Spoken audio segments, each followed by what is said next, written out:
कि बोला धनिया कवना कलाकारी हो गई सूटे साड़ी हो गई कि अभी बाड़ू तू कुंवारी बेकरारी हो गई कौन बीमारी हो गई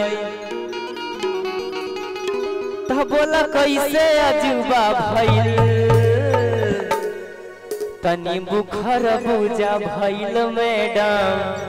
तनी बुखर बुझा भइल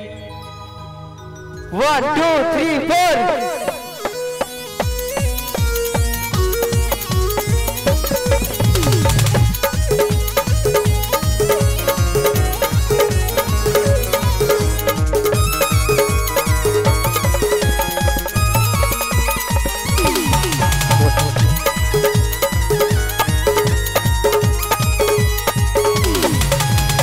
बोला धनिया कवना कलाकारी हो गई सूटे साड़ी हो गई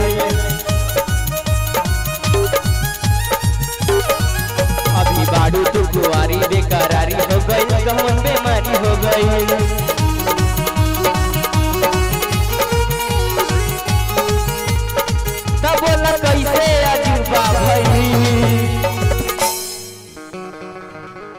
तब बोला कैसे अजूबा भइल तनी बुखर बुझा भइल मैडम तनी बुखर बुझा भइल कैसे तनी बुखर बुझा भइल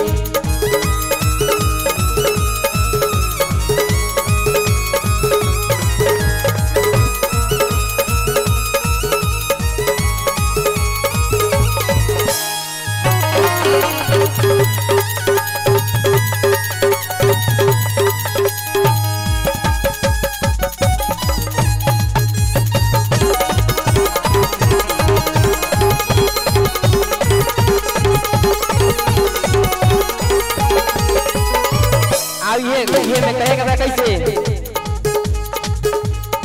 बाल तोहार करे झप झप झप झप झप झप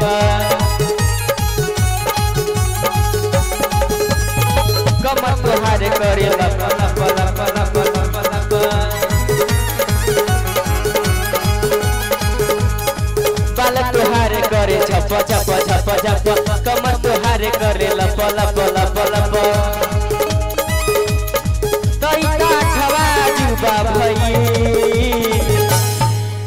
तनी बुखर बुझा भइल कैसे तनी बुखर बुझा भइल कैसे तनी बुखर